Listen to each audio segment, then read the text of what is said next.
ओम नमः शिवाय। हर हर महादेव। आदेश गुरु गोरखनाथ।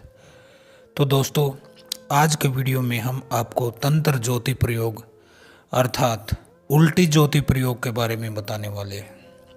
यह प्रयोग बहुत ही वैज्ञानिक है और हमारे द्वारा काफ़ी आजमाया हुआ है। पहले हमारे पूर्वज जो होते थे वो इसका प्रयोग किया करते थे।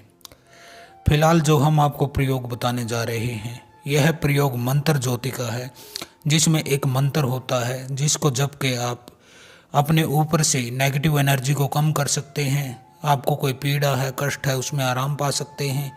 जब तक आपका तंत्र काट होता है, आपको कोई अच्छा भगत मिलता है, तब तक आप इस प्रयोग को करके अपने आप को ठीक रख सकते हैं और बुरी शक्ति के प्रभाव को कम कर सकते हैं। तो सबसे पहले आप रुई ले लीजिए, क्योंकि हमें जोत बनानी है। हमें अपनी छोटी उंगली के बराबर इतनी ही लंबी जोत बना लेनी चाहिए। रुई को आप अच्छे से मलेंगे और यह एक समान होनी चाहिए, पतली मोटी नहीं होनी चाहिए। यदि इसमें आपको लगे कि कोई हिस्सा इसका पतला रह गया है, तो आप उसमें और रुई मिलाकर इसको बराबर कर सकते हैं। अनेक तंत्र प्रयोगों में यह काम आएगी। यह विधि इसलिए मैं वीडियो डाल रहा हूं ताकि आपको परेशानी ना हो और यह वीडियो देखकर आप प्रयोग कर सकें। तो इसमें रुई मिलाकर आप इसको बिल्कुल अच्छे से एक जोत बना लीजिए। तो आपको दो जोत बनानी होती हैं इस प्रयोग में। एक का तो आपको दीपक जला देना होता है अपने इष्ट देव के सामने जहाँ पूजा पाठ करते हैं। दूसरी जो लंबी ज्योति है उसको बनाकर उसको फिर आपको तेल में डुबो लेना चाहिए। तेल सरसों का हो तो सबसे बढ़िया है, नहीं तो फिर आप जो भी तेल है उसमें इसको डाल ले सकते हैं। कड़वा तेल यानी कि सरसों का तेल इसमें बहुत अच्छा रहता है। अभी हमने कड़वे तेल की बोतल में इसको ज्योति को पूरी तरह से तेल में भिगो लिया है। इसको भिगोने के बाद आप अपने इष्ट की मूर्ति के सामने इसे रखिए और जो मंत्र बताया गया है उस मंत्र का आपको 21 बार जाप कर लेना है और इस ज्योति पर फूंक मारनी है। इसके बाद जो भी पीड़ित व्यक्ति आपके पास आता है या आप खुद अपने ऊपर करते हैं, 7 बार उसके ऊपर से उल्टा वार लीजिए। उल्टा यानी कि एंटी क्लॉकवाइज। उस समय भी आपको जो मंत्र हमने बताया है उसका जाप करते रहना है मन ही मन। आपको किसी से बोलना नहीं है।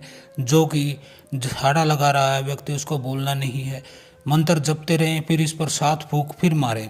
फिर इसको किसी स्थान पर आप टांग लीजिए। आप दरवाजे की कुंडी पे टांग सकते हैं, चिटकनी पे टांग सकते हैं, किसी भी जगह इसको उल्टा आपको टांग लेना होता है।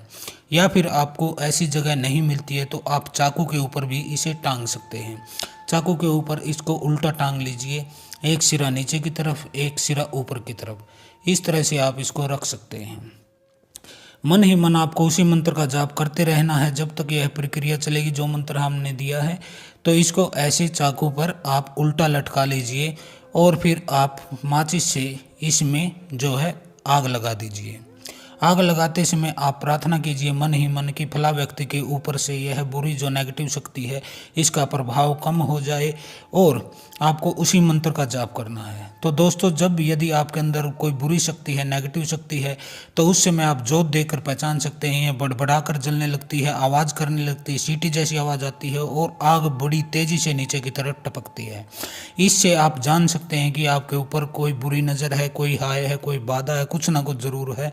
और इस जोत को आप देखते रहें बेटक। जिसके ऊपर से वारा है वह व्यक्ति बिना बोले इस जोत की तरफ बिना पलक झपकाए देखता रहे जब तक यह जोत जलती रहे। तो इस तरह से वह इसको देखता रहे, पूर्ण रूप से इसको देखता रहे। इसके अंदर उसकी नेगेटिव शक्तियाँ जल रही हैं, बुरी शक्ति जो है वो जल रही है। फिर आप अपने पैर के जूते या चप्पल का प्रयोग कीजिए। इस जलती हुई जोत को, जो काफ़ी जल चुकी है, थोड़ी सी बची हुई है, इसको आप चप्पल से आपको गिराना है। हाथ नहीं लगाना है इसको, आपको चप्पल से इसको ज़मीन पर गिरा लेना है और इसको चप्पल से पीट देना है और प्रार्थना करनी है कि बुरी शक्ति जो जल गई है वो उसको पीट कर आपने भगा दिया। देखिए, तंत्र बाधा जो होती है वो कई बार किसी के द्वारा करा दी जाती है शमशानी क्रिया से, उसमें इसका प्रभाव थोड़ा कम पड़ता है। तंत्र कटेगा नहीं, लेकिन आपको आराम पूरा मिलेगा। इसके अलावा जो भूत प्रेत या नेगेटिव शक्तियाँ आपके साथ कहीं चौराहे से लग जाती हैं या किसी और पेड़ के पास से, स्थान से, तालाब से लग जाती हैं, जो कि अभी कुछ दिन पहले लगी हैं, महीना भर पहले, 10 दिन पहले, वो इससे हट जाती हैं। लेकिन जो 1-2 साल पुरानी शक्ति है, किसी के वचन लेकर शक्ति आई है, वह इससे हटती नहीं है। लेकिन आपके शरीर में जो दर्द होता है, जो पीड़ा होती है, उसमें इससे लाभ मिलता है और वो शक्ति कमज़ोर होती है। आपको गुरु मंत्र के रोज़ाना जो है 10-11 माला जो हम बताते हुए जाप करनी है।